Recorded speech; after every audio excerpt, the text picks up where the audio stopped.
Welcome back, everybody. It's Word Balloon, the comic book conversation show.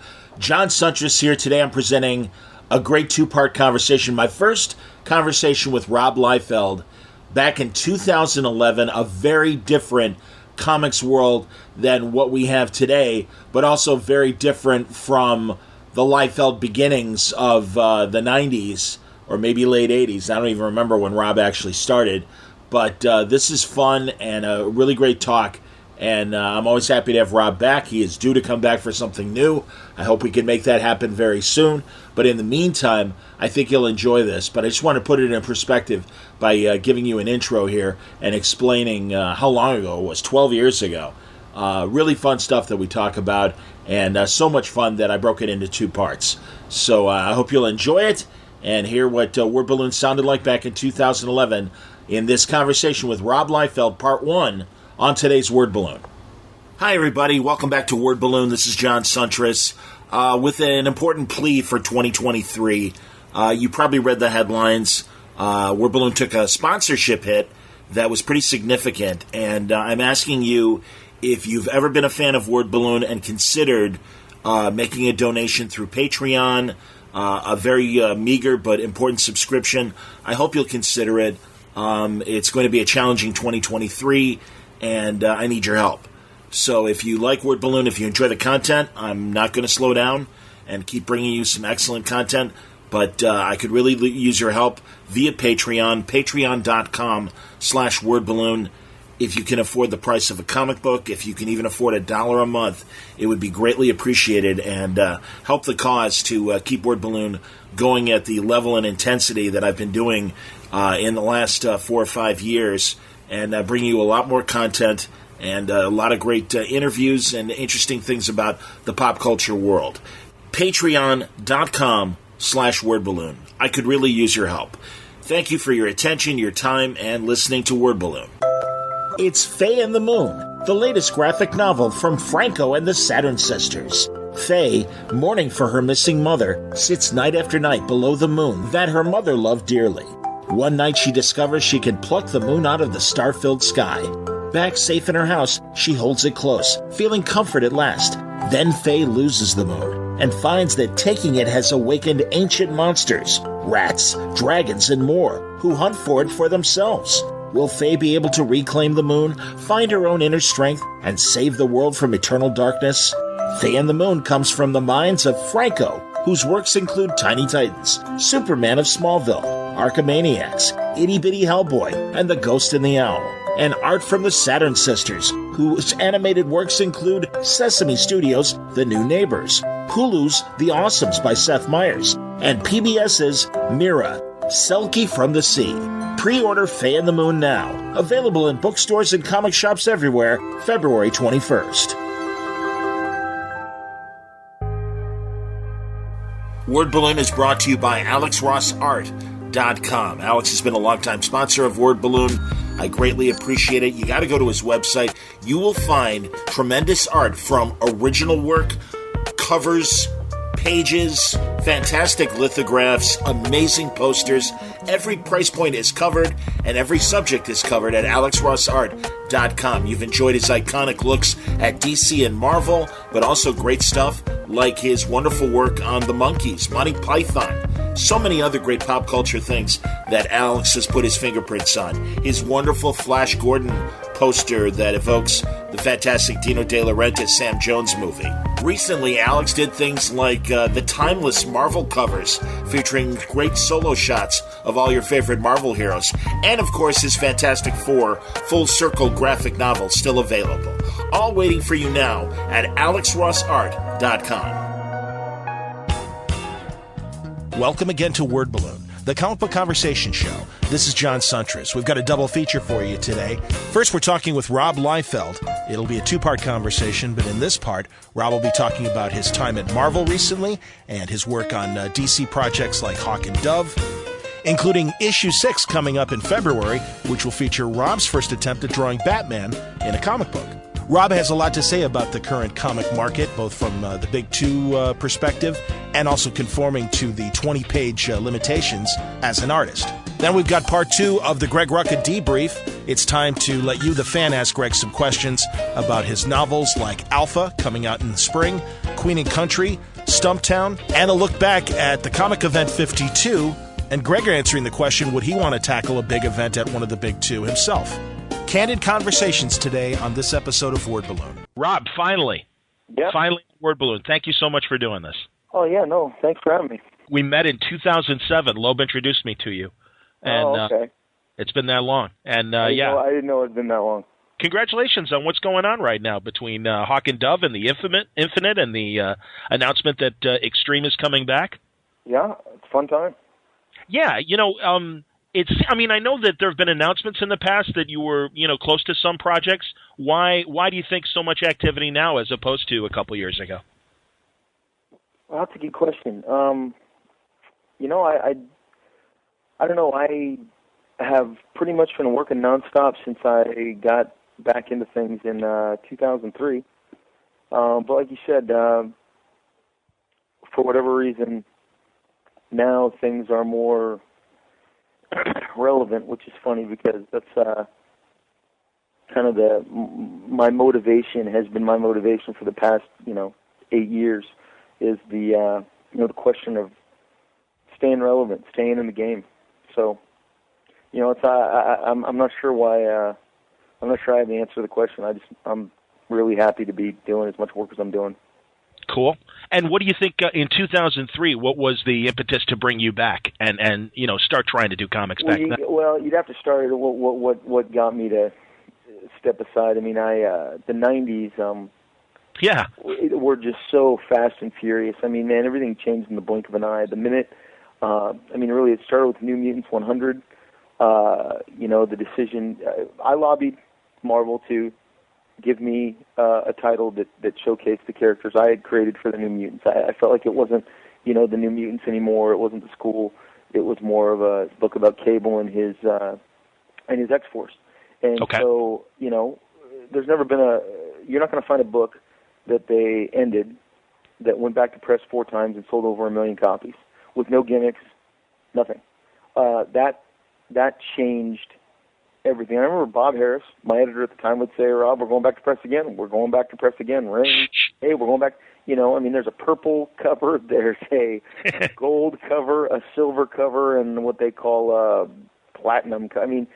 They just keep sending them to me in the mail, and something had clicked when I was fortunate enough to take over the book with New Mutants 98. From that moment on, everything changed, and to 6 months later with X-Force, and I was 22 years old, but I felt like I was ready to, jump on the rocket ship, and that's what it was. I mean, it was a rocket ride, and it, from New Mutants to X-Force to Image being born, to Extreme Studios to suddenly I have 65 employees every day. I have a coloring department that has 3 shifts that colors 24 hours, around the clock. I started taking in, tons of new talent, and it was just it was a big machine. It was moving, like a locomotive down the tracks, and by about 96, I was already, so from 92 to 96, 4 years in, and again, I mean, I was a little too probably obsessed with what I was doing. I would go home, I'd have dinner with my wife, and then I'd be like, I'm going back to the office, and I'd stay there till like 1 a.m. and then I'd come home, and then I'd go back to the office at 10 a.m. the next day. I mean, it was just that pace. Eventually, by the time, like about 1999, early 2000, we were expecting our first son, and I just said, you know what? I had been to San Diego that year, and San Diego was pretty depressing. 2000 there was a period, it's like before the sun goes supernova, it sucks everything in, goes dim, and then it explodes. And I remember I was sitting over in the Image area, and I'm not sure if Marvel even had a booth that year. The DC, just the aisles were not crowded. Everybody I talked to, the business, and 2000, both in Wizard World that in Chicago and San Diego, I felt like things are really slowing down, and this would be a good time to get off the boat and reassess. So for 3 years, we just had kids. My wife and I started making babies, and we liked it. And I really loved watching the industry. It went through a huge shift. I mean, from Marvel, emerging from bankruptcy, Quesada taking over. Yes. Dan DiDio joining the DC, staff. I mean, and really Image was changing too. I mean, from the powerhouse to more of a kind of art house films. The books weren't as I would say popular at that time. I mean, everybody. It really just seemed. And when I say the books, I mean the Image titles during early 2000, where everything was going through a shift. It wasn't this giant superhero label anymore, and it was kind of morphing into what it is today, which I think is a much more well-rounded company. But I just was content to not do anything. And then honestly, I got to be honest, Mark Millar really engaged my imagination. His everybody rants and raves about Warren Ellis's authority, and it's good. I liked it. Mark's blew me away. His issues with Frank Quietly, I felt like I was 10 years old reading the Byrne Claremont Uncanny X-Men again, and it was dangerous. It was imaginative, and I've told Mark. I mean, I loved it. I wrote an article for at the time Eric Stevenson, publisher of Image, had a website called Spinner Rack, and he asked me to write a column. I mean, at least I could do. I'm not really working, so I'll write a column. And it was called Robservations, and I think I gave the Authority a ton of blow. I loved it. I mean, I thought, I think I wrote an entire article on, and obviously I wasn't alone. Marvel took Mark and yanked him from the Authority and threw him into, to me, Mark is the biggest, I know there have been other names, but I think the proof's in the pudding. Mark was the biggest catalyst of change at Marvel. And so anyway, he wrote me a letter one day and said, "Hey, thanks for the nod. I'd never met him before. Thanks for the nod, and we should work together someday." And boy, was like, "Hey, will you write some Youngblood stuff for me?" And he wrote a couple issues of Bloodsport, of which I was irresponsible and put out one. But that issue, one issue of Youngblood, suddenly, I guess the phone started ringing again, and stuff that I didn't think was really possible was, I didn't anticipate Bill Jemas calling me up asking me if I wanted to do X-Force again, and I'm like, this is weird. I mean, they had done so much, in my opinion, to distance themselves from guys like me in the early 2000s. You didn't see a lot of Image splashy art at Marvel. I mean, that's just a matter of fact. You go and you look at the books they were putting out at the time, and they had really changed. And I think they'd been honest about it. They changed their approach. They wanted to be, they slowed the stories down. The entire approach to storytelling changed. And my editor at the time, who was Mike Martz, he was the X-Men editor. He said, well, Joe has a certain taste. And he said, you really don't fit into that, as to why the book wasn't getting more promotion at the time. Joe had called me up when I got the X-Force assignment and really lobbied for me to do it with Peter Milligan instead of Fabian. And I said, no thanks. And he said, well, I'd really get behind this if you chose Peter. And I was like, I think Peter's great. I love his work. I don't want to do this story with him. So, it was made very clear to me, open early on. But from that point, I signed what would be a really nice deal with Marvel, and I had missed those characters a great deal. And we put out X-Force. We put out a Shatterstar mini-story. I mean, it was just a fun time. And then DC called. I went and I dabbled in the Teen Titans world for all of 2 issues. And then I came back to, and then Joe, again, pulled me aside in the lobby of the Hyatt during San Diego and said, hey, dude, come on back. You should do stuff for us. Onslaught is going to have its 10-year anniversary. Again, at one of those, what the? Like, Onslaught and Heroes Reborn, you're going to celebrate this? Like, the politics of the time, Heroes Reborn, had you lived through it like myself and Jim Lee lived through it, you would have believed in 1997, 1998, immediately post, that they would have wanted to bury that, 50 feet into the earth and put concrete over it. So now I'm being asked to join in a celebration of its 10th anniversary. So at that point, you know what it became about, John? It really, through X-Force and the Teen Titans story I did had Hawk and Dove in it, I was really about revisiting old haunts. It seemed to me that there was what I sensed in 2000 was a shift, a real generational shift, and that I was now in the position of needing to, in some ways, reintroduce myself to the comic book audience. And again, look, I mean, you can never get comfortable in what you're doing because tastes change. The machine keeps moving even when you step off of it. And again, the world changed a lot from 2000 to 2004. So jumping back on these machines, again, I'm like, okay, I'll remind you about Heroes Reborn and Onslaught and X-Force. And, I did, during that time, I did 5 issues of Killraven, which are buried. I'm not sure they'll ever see the light of day. Very sad about that, man. Yeah, and again, it was done with the best of intentions. Joe put Kirkman and I together in the lobby of the Hyatt, sitting on some couches, and I think Kirkman's the guy to do this. He goes, I think you'd be great on a Commandy-style book. What would you say about Killraven? I said, I love Killraven. And Kirkman and I went off, and again, this stuff where this is how projects are born. Like I said, hey, Rob, come back and do Onslaught Reborn in the lobby of the Hyatt. 2 days later, hey, you should do Killraven with Kirkman too. And Robert and I were already buddies, so we were doing good.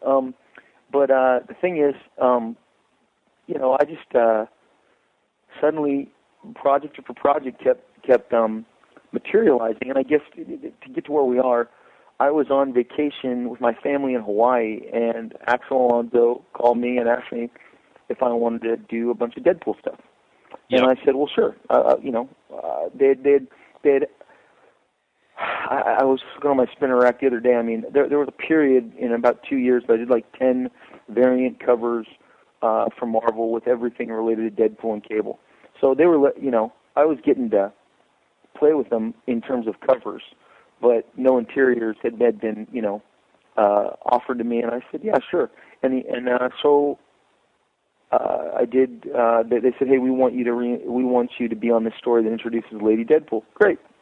Then we want you to do this other fill-in on Deadpool. Great. Then, hey, would you do a team of Deadpools? What would you think of that?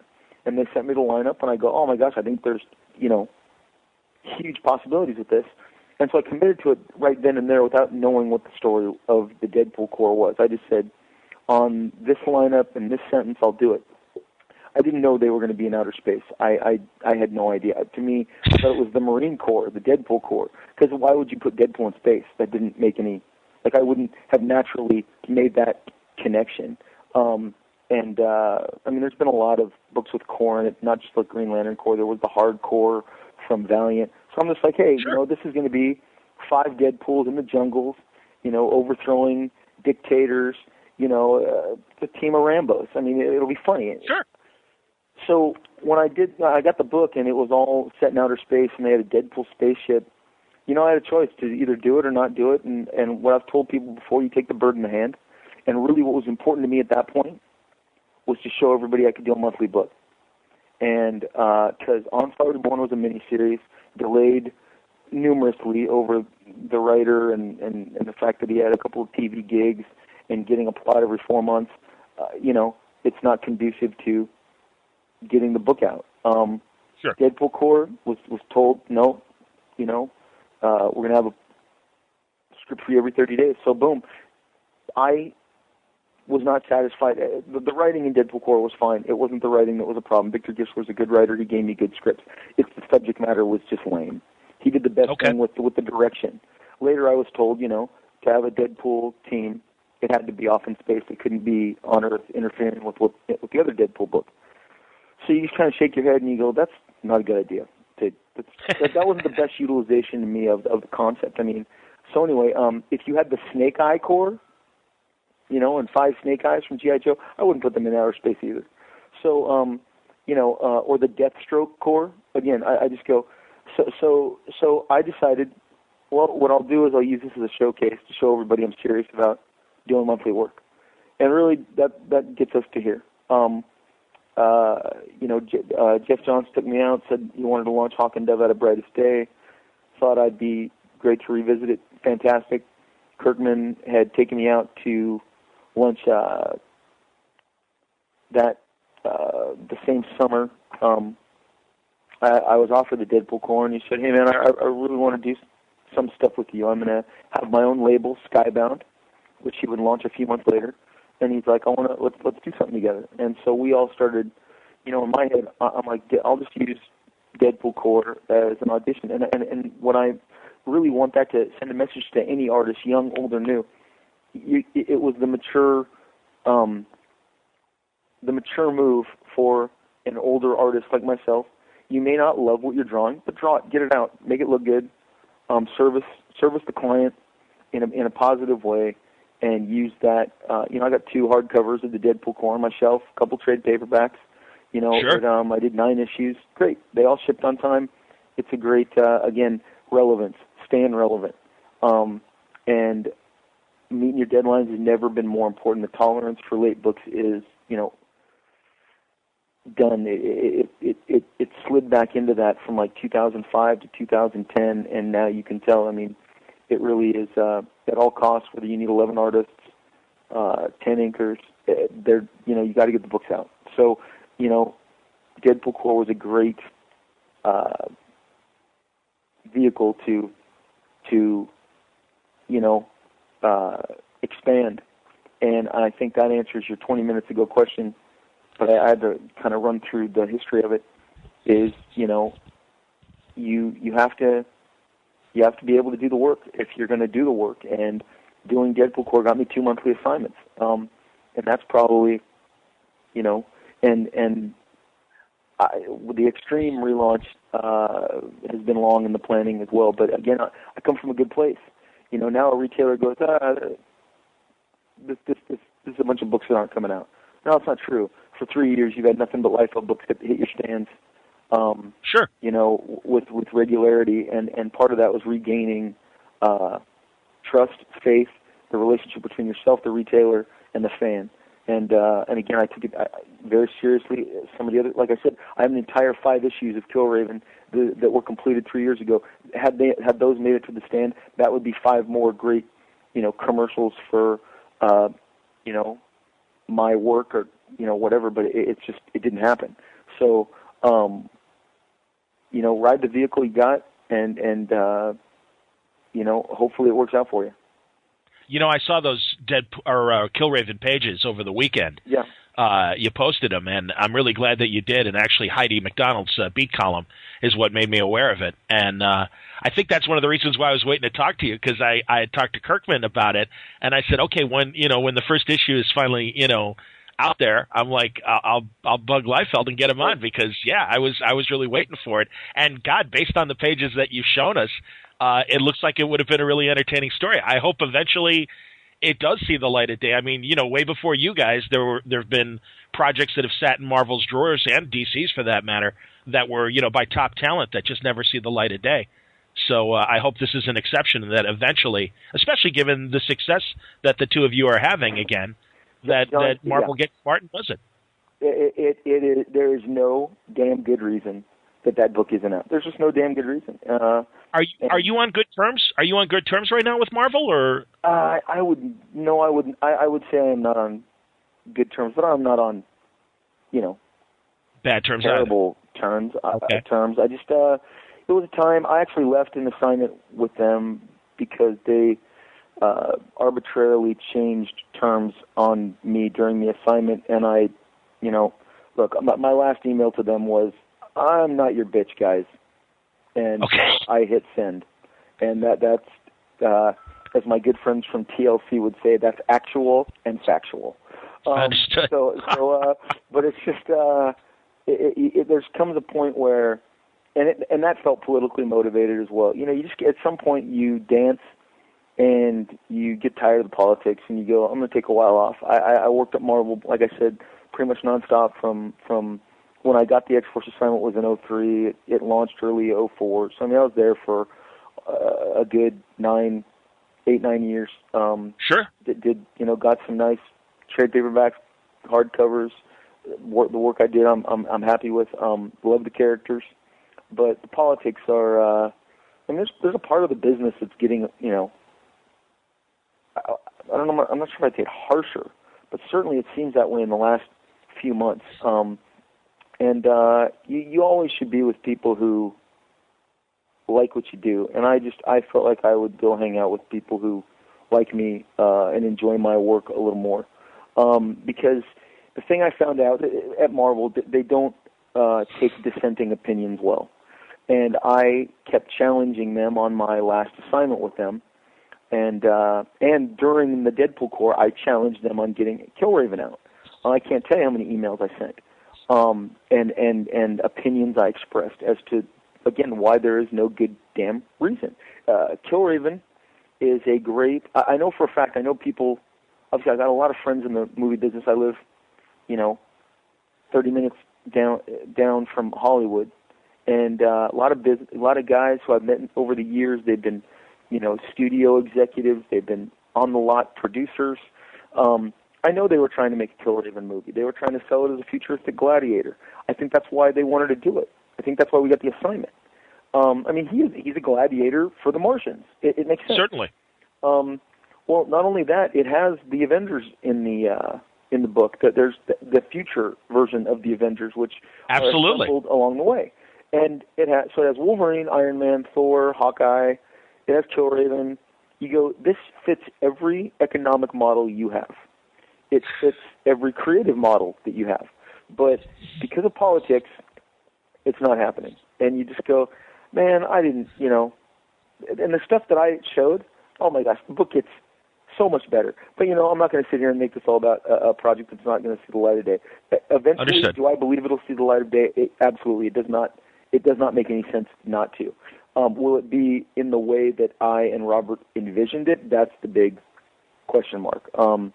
Robert didn't do final scripts over my pencils. I wrote from plots.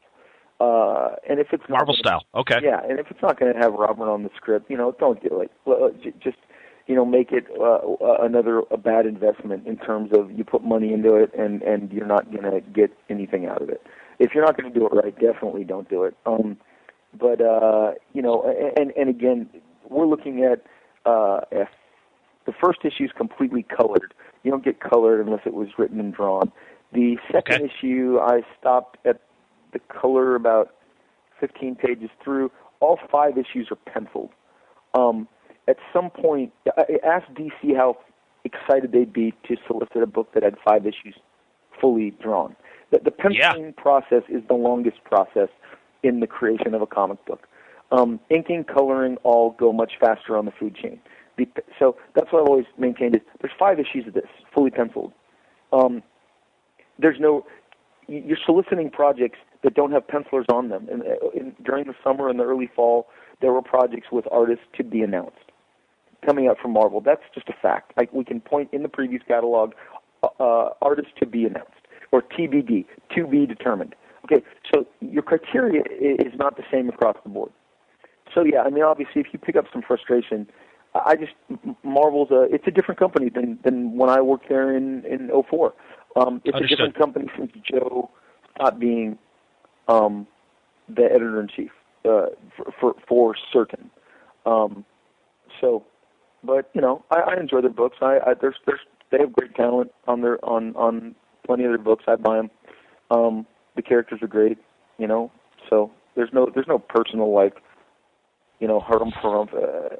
What did Peter Cetera say in his song "Everybody Needs a Little Time Away"?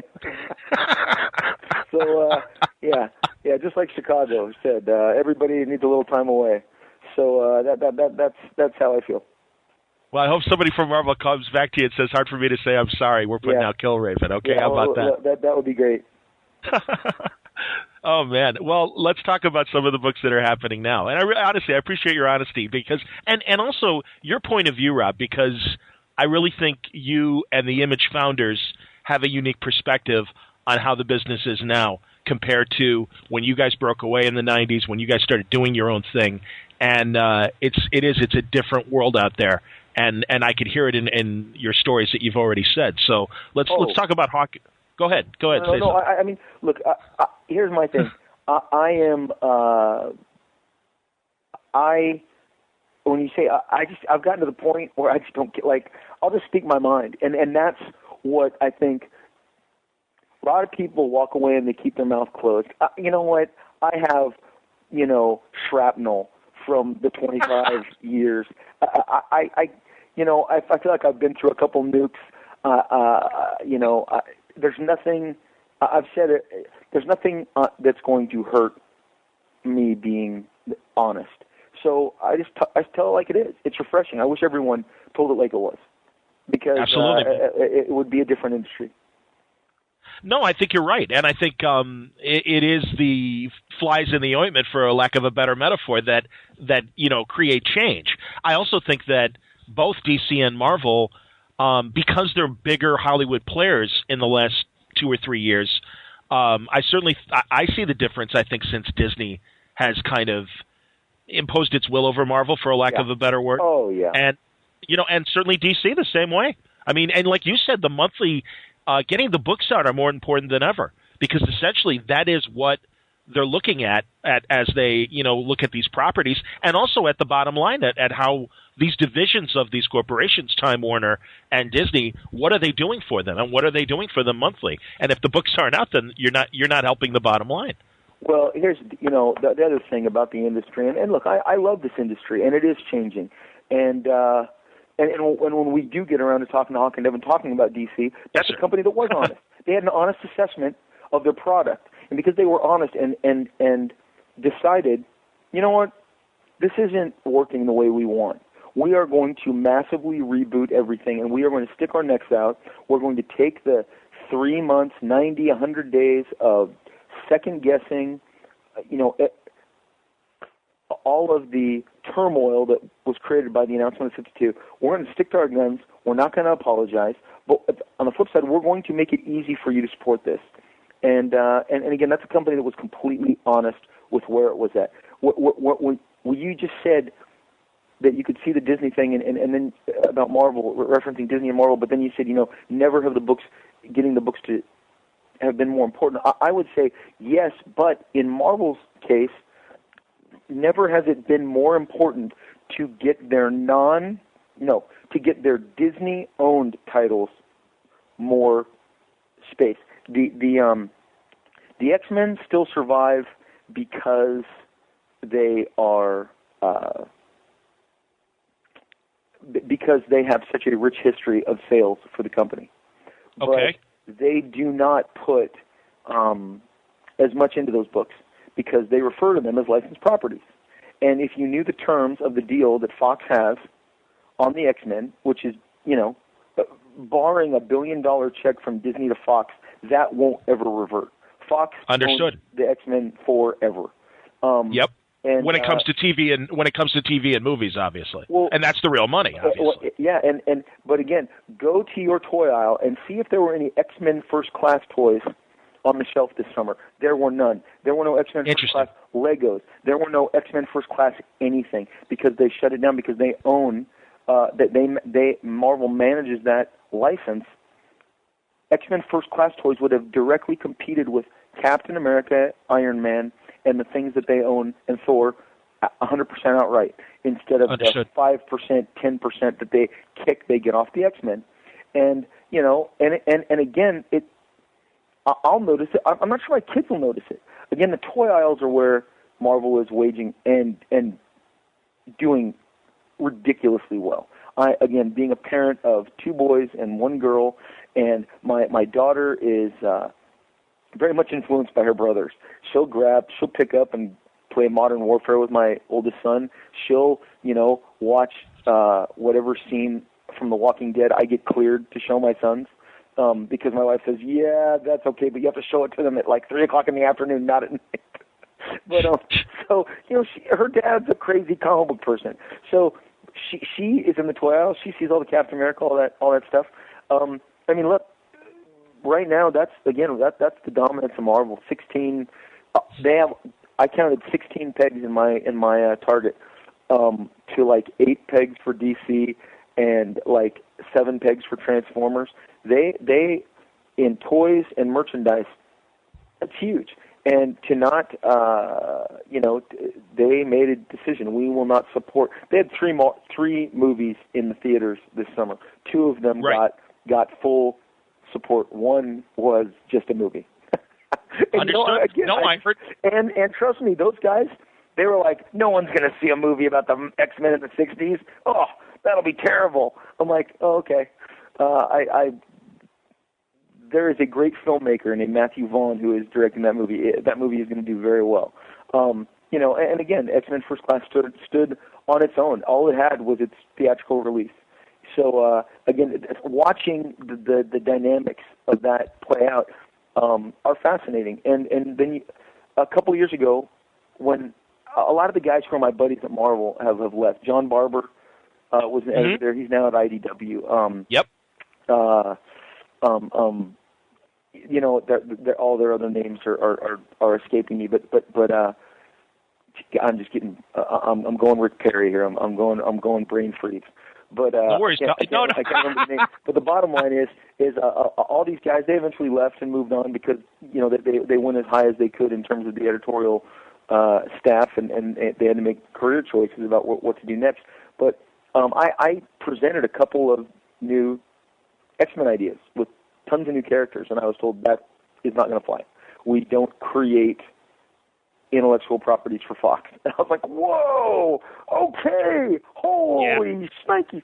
So, it's that kind of stuff getting played out that's very interesting to me.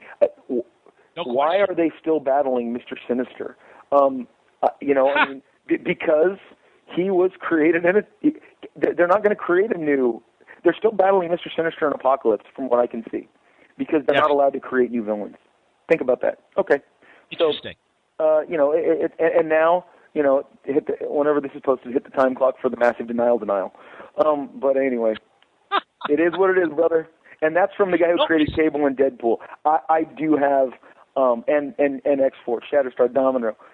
I actually have a lot of clout when it comes to the X-Men stuff. So sure. It maybe not clout, but my soapbox is quite firm. So, interesting.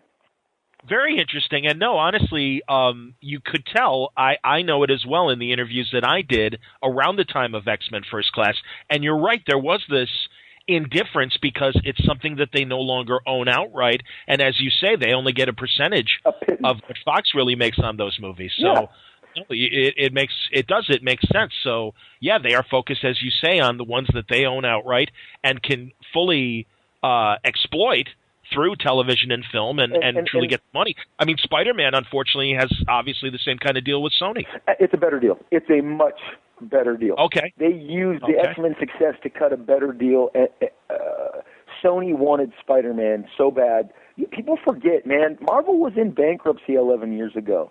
Absolutely. They emerged, and that is the best part of their story. The Marvel success story is one for the ages. And I can even say the Ike Perlmutter chapter of Marvel, those 10 years, the rebirth of Marvel, and Quesada and those guys, Jemas, who doesn't get enough credit now that the history books are being written, those guys deserve a ton of credit. And I have no problem doling out accolades where they absolutely belong. And these guys turned that company around, used the success of Bryan Singer is a huge component. Had X-Men #1 sucked, we're not having this conversation. But X-Men #1 was a great, concise, a movie made on a very cheap budget. That X-Men budget, but it went out there. It was successful. It remade the Marvel brand. Then Spider-Man, the lawsuit of how many 20 different producers were on that emerged. Yeah. Sony had the rights, and Sony won the bidding war. So the deal on Spider-Man is significantly better. Just trust me on that. So you got X-Men's the worst deal they've ever made, and I think the Fantastic Four is part of that at the same time. So that stuff in terms of, but again, the focus is on the Avengers, and the industry cannot support and never could 7 Captain America books, 7 Thor books, and 7 Iron Man books. Sure. It just can't. It won't in the best of times. And so you go, that is just bizarre. Like, but that's the Marvel of 2012, and it's just not as fun, man. Again, when you say, Rob, what's the Marvel you dig the most? Dude, the 70s, they were throwing everything against the wall. You had a full line of horror comics, full line of sci-fi comics. I mean, it wasn't just the Avengers and Fantastic Four.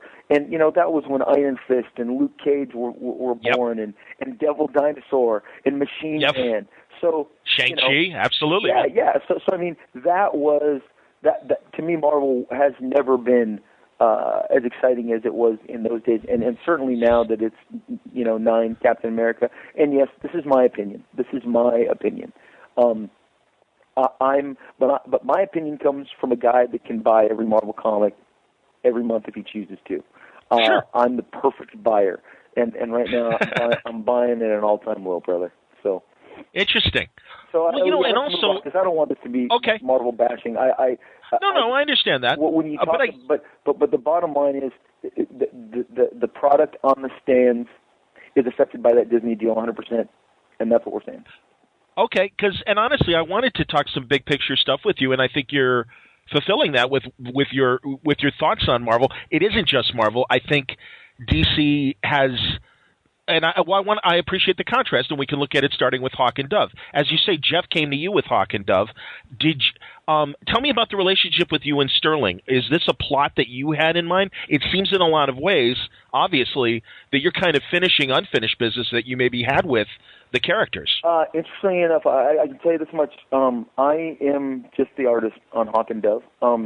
When we first talked about getting together, I introduced the idea of the other avatars of which we are known, who are Condor and Swan, in the current Hawk and Dove storyline.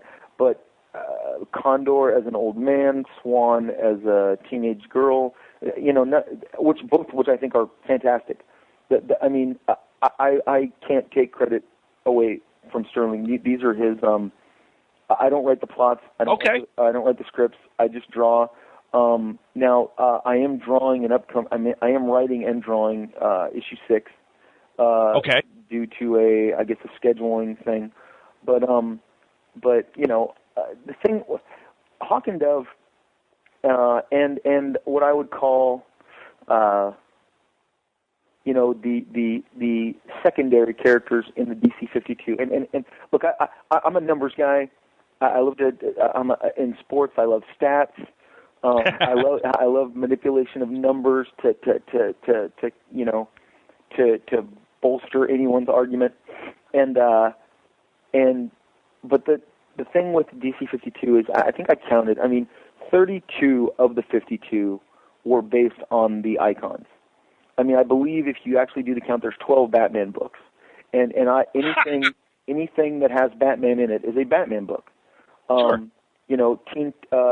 Anything with Robin in it or Nightwing constitutes as part of the Batman family. There's the Superman family, which I think is 5 to 6 books. There's the Batman family, which is between 12 and 13. The Green Lantern family, which I think is 5 books. And then you get down to what I call the Justice League, which is Flash, Aquaman, Wonder Woman.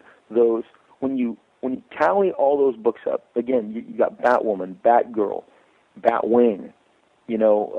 4 regular Batman titles, Robin, Nightwing. Again, you don't have, and then Justice League, you got 3 of those. Justice League International. I think you get close to 30, if not 32. What was left was 20, what I would call, daring, experimental titles. bringing back Animal Man, Static Shock, Hawk and Dove, Men of War, OMAC. I mean, Blackhawks, absolutely. Blackhawks, and hats off. The cool thing is, look, whether it was Marvel or DC, earlier I said Luke Cage, Iron Fist. I dig, the characters that don't get the limelight at both companies. Sure. I've always, I was always more interested in Nighthawk than I was, in the Hulk as far as Defenders was concerned. Okay. I love all of that, all of the secondary, DC characters. And again, by secondary, I mean not the 7 Justice League members who've been on TV since, the early 70s. We were kids, since we were little kids, absolutely. So to me, that's why I get excited on Brave and the Bold when Batman will team up with OMAC or, you betcha, Mandy. Bawana Beast. You're like, yeah, we're giving 30 minutes to Bawana Beast. Like, somebody stand up, get a medal, applause. This is awesome. Yep. And DC really, I think, is like, hey, let's develop and let's remind people that we're more than these. But as a business model, when I say remind that we're more than these icons, as a business model, it's good to keep the icons, up there. And look what they did. The LA Times had called me for a piece they did on the 52, and I said, please, if you use one thing for me, just use this quote. And they didn't. But when they asked me what I thought, I said, look, all they have to do is get 7 to 10 books that work for them out of this 52 to make it worth their business venture, make it worth their, all of this, which is the 52. Because I said, look, back in 2004, ABC was, I think, in third place, big, television network guy, and they didn't have any hits. They had a miserable run. But in the fall of 2004, Lost, Desperate Housewives, and Grey's Anatomy came out. And suddenly they had a hit on Wednesday, a hit on Sunday, and a hit on Thursday. And those 3 shows anchored them for 8 years and turned the network around from the basement back into contention. And you saw the hits left NBC, and they've been in the toilet ever since trying to get out. No Seinfeld, no Friends, and Jeff Zucker putting all of his money on talk as opposed to dramatic television. Exactly, absolutely. Exactly. So I mean, just what I mean, that was just a nightmare scenario. But ABC took 3 hits, and again, they had 3 anchors. In comics, all DC needed, and at my count, they have more than 10 anchors. They have, whatever whatever Batman was selling in August, it's now almost double. Right. And we're in the 3rd month, and again, you're getting numbers on Aquaman and Wonder Woman that they haven't seen in a long time. And I mean, look at Justice League. So it worked out exactly as it was supposed to. They have these giant anchors, which also happen to be, their icons. They're always going to invest heavily in those. But the fact that they gave room for Hawk and Dove, who haven't had a comic in 20 years, and it could have just, it could have been Blue Devil. It was Hawk and Dove. I'm sure they had a bunch of stuff on the wall, and they were like, what about revisiting, Iraq and or Anak?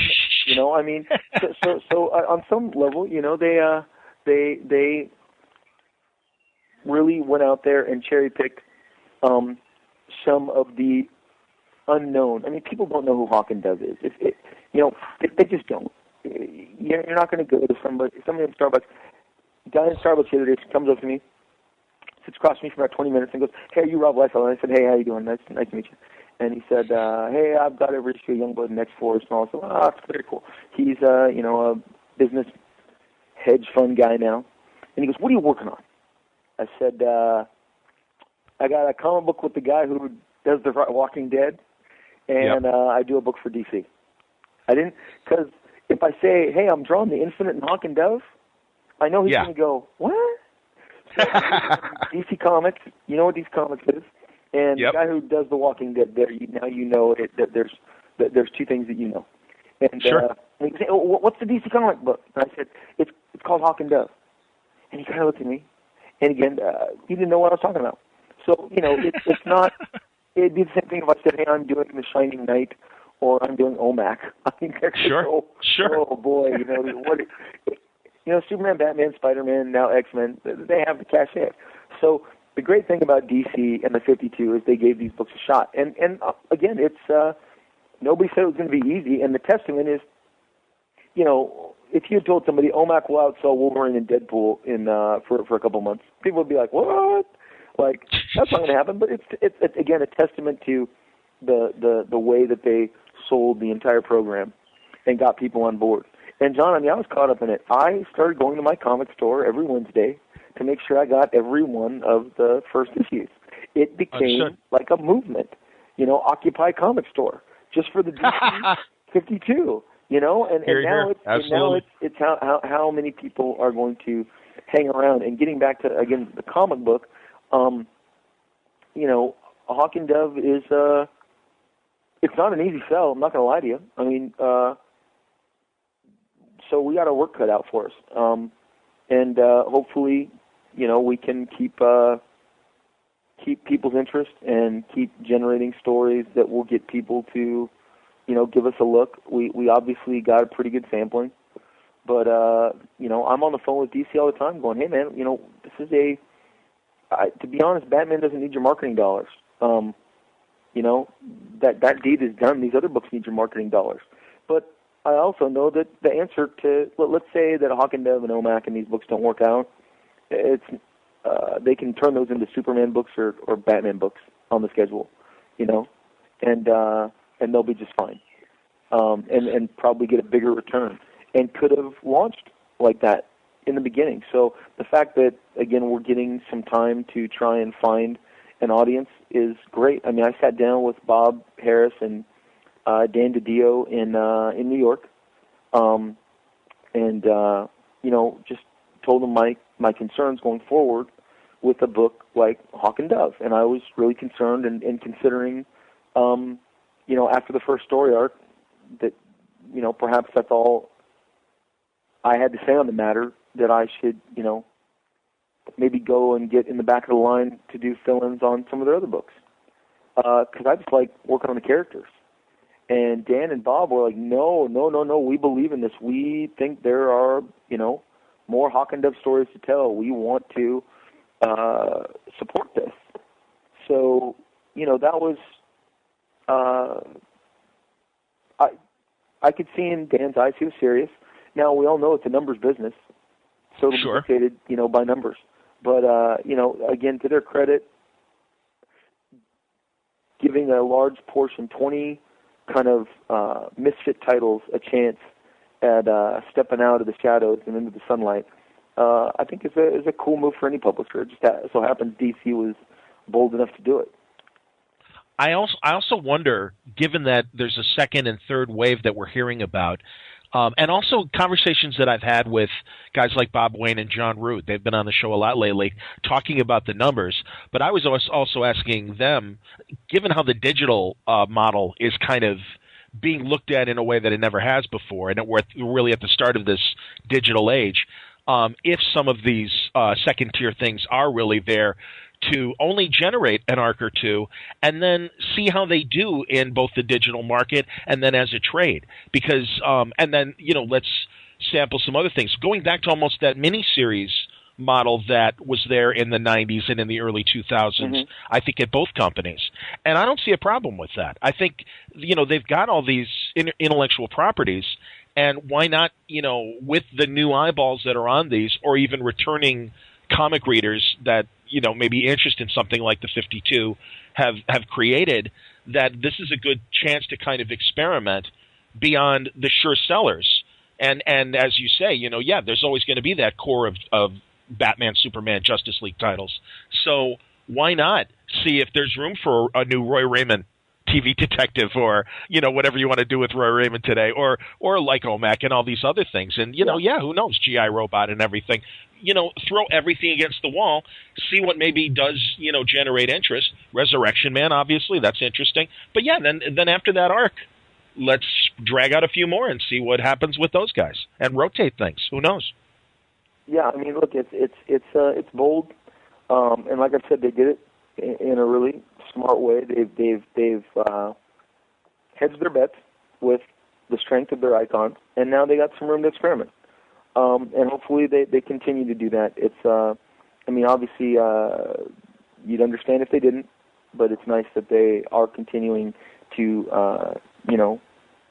support these books. And again, with Dan announcing that he's going to do, Challenge of the Unknown next. I mean, he's clearly wants to fly this stuff up the flagpole.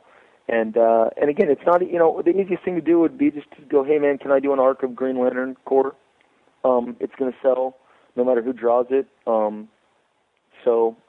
Yeah, but don't sell yourself short, Rob. I mean, I see the line it shows. It's, and you've, I know you've done a million interviews, and obviously we've seen the people that don't like your art style, the people that do like your art style. You've got as many, if not more, fans as you do detractors. So I do think you are that kind of artist that if you are doing an arc, you're going to move books. And I mean, you obviously were able to do that. You were saying that maybe the market can't have too many Thors and Captain Americas as you were doing Deadman Corps or Deadpool Corps, excuse me. I was like, I kind of understood the joke of having as much Deadpool product out there, but also was thinking the same thing of, man, aren't there too many Deadpool books out there? And also a footnote on that. When they offered that to me, I knew there was 2 Deadpool books.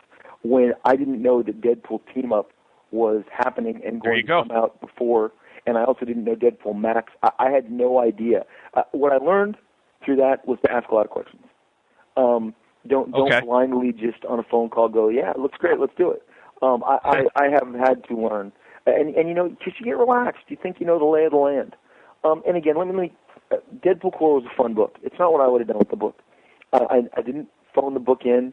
I took it was very much in the vein of Justice League, of Keith Giffen and DeMatteis. Sure. It was very jokey. And I said, okay, I've never done a book like this. I'll do it. I'll try and hit every joke.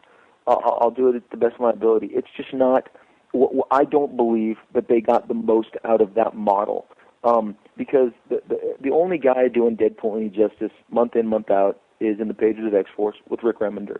And again, Axel Alonso told me, because in the pages of X-Force, Deadpool there's something sinister about him, and dangerous. In his own book, he is an idiot. And, Axel told me at coffee in San Francisco, he's Bugs Bunny. And it's always interesting, to have somebody tell you what your creation is. And when when no one has challenged your sales or appeal on that character, in 20 years, to have them tell you what your character is very interesting. And then to watch that not work is even more interesting, because you sit there and I go to a lot of shows. I enjoy them. I enjoy meeting the fans. It's a way to stay on your toes. If you're going to be in this business, be in this business. And part of that is talking to your retailer, talking to retailers, talking to fans. And I just I know what people want to see from Deadpool, and they're not seeing it. And now that can change in February. It can change that fast. Understood. That's the brilliance of comic books. A new direction, a new, I also challenged him and said, because when I met with the producers on the Deadpool movie, when they were asking for kind of a story structure for the movie, I said, here's your problem with Deadpool. Here's why you're in the dilemma you are. He has never been given his opposite. He doesn't have Joker or Sabretooth or Lex Luthor. He has no one. He is, he's an idiot. And they haven't given him his opposite. And again, I challenged Marvel. I had a couple of different ideas as to give Deadpool his opposite. And it looks like now, whether I do not believe I influenced it at all. But with evil Deadpool, at least they're attempting. Again, but it's not a new villain. It's just Deadpool battling Deadpool with his left hand on his right hand. So you just sit there, and again, and you know what, dude? Like I said, I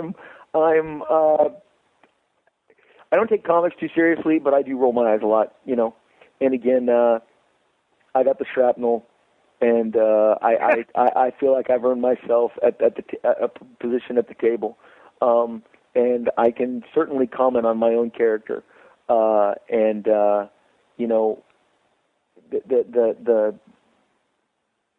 So when saying that the market can't bear this much, no, had they told me, Rob, buy the time Deadpool Corps comes out, you will be one of 6 books. I guarantee my answer would have been different.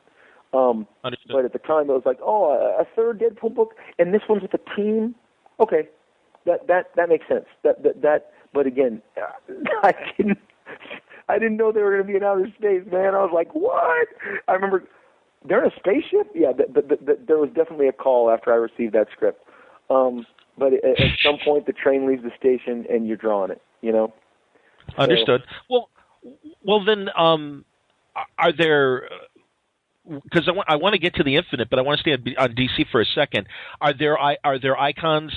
Some of their icons. Would you like to do Batman? Would you like to do Superman? I'd like to see you. I've got to earn my way to those characters. Look, the issue. I just saw the solicitations are up. I was just on my iPad when I was talking to you, just flipping through Twitter, and saw that so issue 6 of Hawk and Dove is written and drawn by me, and it guest stars Batman and Robin. And I've never drawn Batman in a comic book before, so that interesting. And there was a scheduling. I know Sterling is writing a lot of books, and they called me up and they said, "Hey, there's an opening on the schedule. We need to go over this list of writers with you for a fill-in on issue 6." And I said, all right, I'll get back to you. And I called him up and I said, hey, I just submitted my own script plot to you, because if there's going to be an opening, I'd like to, and it was passed by the Batman editors and by Bob Harris and Eddie Berganza and everybody, and they said, yeah, we have no problem with that. So it'll be fun. Batman is a great icon. He's the one everybody aspires to, and literally, Batman's the biggest comic book character in the world, period, end of story. Sure. So it'll be fun to draw him, and there's I had a great time actually putting him in the middle of this Hawk and Dove story, and I think it'll be a good, a nice, 20-page romp. But I'm not going to say it's different, but things will get different from there on in. I am giving more of my voice to the series, because as much as you'd say, Rob, what would be the first thing you do? Kirkman calls me up. Man, you got a lot of splash pages in this book. And I said, yes, I do. He goes, I mean, you got 2 double pagers, a splash page, blah, blah, blah. And I'm like, yeah, that's what they give me. The first thing I do is, you're not going to see that many splash pages. With 20 pages, we need more room for storytelling. Sure. And I'll be the first guy. I love a good splash page and a good double page splash. But so you're not going to see as much of that, which you might go, I thought, the caveman out there, me thought Liefeld only liked splash page. No, Captain Caveman. Too many splash pages, and suddenly they're not special. So you got to earn those. So again, going forward, things will get a little darker, and we'll slow it down a little more, and hopefully utilize 20 pages. Look, like I said, I love doing them, but I've only been working in the 20-page comic book world for about 6 months, and losing those 2 pages. My whole life they were 22 pages. My whole career they've been 22 pages. Understood. 2 pages is a lot, man. 2 pages is a complete, is either 2 different scenes or a nice cutaway. It expands your characters. That's 20 panels. It's 16 panels, whatever it is. Understood. So learning to balance 20 pages, I think everybody's doing it. I'm not sure, that the next day when they said, hey, those 22-page comics you're doing, now they're 20. I don't know that there's anyone who said, I know how to do that perfectly. It's a complete, different shooting schedule. So I think we're getting better at it. I think everyone else is getting better at it.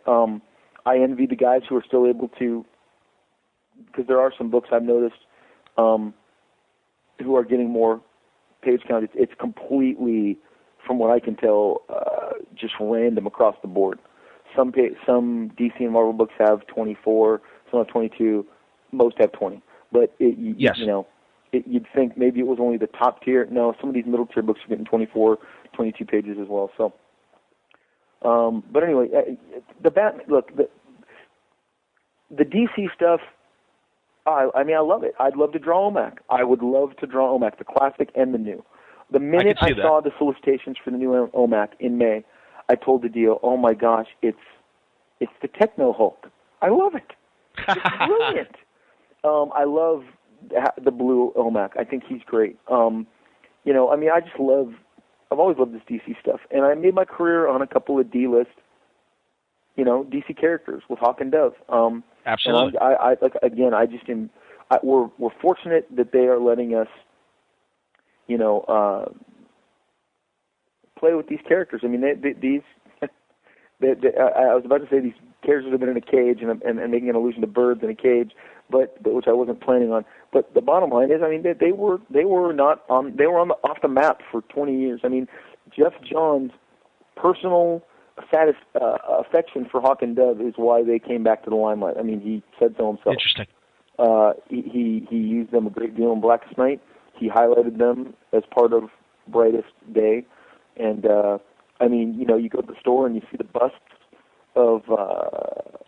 In the last 3 weeks, I've gotten statues of Hawk and Dove. I've gotten lead figures of Hawk and Dove, and I've gotten action figures, and that's all due to Jeff John's affection for the characters. But it's great seeing Dove, who I designed and am the co-creator of the Kiesels, and you go, and all this time I haven't had any action figures of her. So fantastic. So it's nice to see again. DC is. I'm sure they could have sold another Batman statue instead of making Hawk and Dove statues. But again, sure. they're out there trying to build these other brands, expanding the portfolio. Absolutely. So, look, hey, let me ask you about not only 20 pages, but drawing for digital. Do you buy any comics for an iPad? I'm assuming that you're right there with an iPad and everything. I buy a ton of them, and so, I'm going to tell you, I have two. I have a digital copy of some, and I have the hard copy of the other. I mean, a lot of digital buying is done out of impatience. I can't get to the comic store until 4:00, but I really need to read this now. Now it's a magic button. It's awesome. You bet. Or I go and Luther Strode #2 is sold out by 5:00.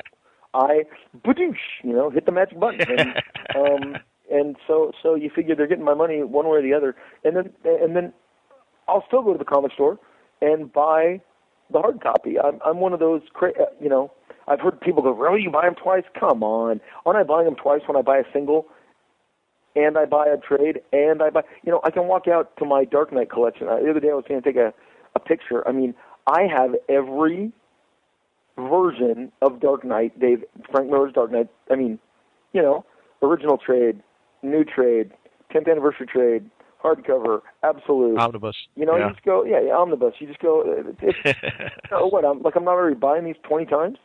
So, but as for drawing digital, I'm not sure I've got that knack. I can tell what works best. You see, I think, panels stacked on top of each other with Comixology's reader really work nice. Anything stacked, really, it drops really nice, and it's a very pleasing experience. Or anything that completely goes like side, or down. I mean, it's definitely the panels that the sequences that scroll the best are what I prefer. But again, you live and you learn. But that reader application, what is it called, pointed view or guided view that Comixology has, I mean, that's state of the art. That is fantastic. So, and what about a guy like yourself who does an amazing double page splash? It almost seems like in digital, what was so cool on paper sometimes becomes a letdown because... I'm going to tell you that's true. 100%. The impact of splash pages is not there on digital. Isn't that interesting, though? Because it's very... The screen is smaller than the comic, so the double page... The double page... The actual splash has been reduced. So I mean, it's the irony of ironies. But it's it's a great. I think it's a great alternative medium, and hopefully we'll all learn how to use it the best. I mean, digital is very exciting, but again, paper. Come on, that's preferred. I think for everybody. Digital, it's just a nice. It's just nice to have, and it's nice to walk out of my house with something as slender as my iPad 2, knowing that I have hundreds of comics on there, and I can go to, the coffee shop and boom, immediately have all this stuff, at my fingertips, and to whether it's to reference or to read. So I mean, it's really amazing. So I love the digital stuff, and I think it's only going to get better. And like Brian Hibbs said, there's no, I mean, really, maybe I'm crediting him wrongly, but I believe like having all this stuff available digitally did not stop these printed copies from blowing out at ridiculous numbers. Sales were high on paper, and I know they haven't released them, and I'm certainly not at liberty to release them, but I mean, all that 52 stuff did huge on digital, huge. So. Well, how about have you, and I'm not asking for numbers from you, but your own product that exists on digital, are you pleased with the numbers? Are you surprised by the numbers of purchases of, the old catalog? Let's go more than, I think the minimum expectation of digital from my end was more than transcended. No, I don't. Okay. I was like, wow, these did well. If the initial, I mean, you just go, I did not think it would do as well as it did. So, it exceeded expectations. And I'm sure the higher you go, the more wow it is, in terms of the books that sold better on paper. I'm sure their digital numbers, I don't know the digital numbers on Justice League. I'm sure they're phenomenal. We'll leave it there for part one of Rob Liefeld. We're going to continue next week talking about his work with Robert Kirkman on The Infinite for Image Comics, and also the fact that Rob's new line of Extreme books are coming back in 2012. Rob has all the details, plus great stories of Image Comics back in the day, and really good insight from Rob Liefeld. And part two, you'll hear it next week. And just like in 2011, I did break this into 2 parts.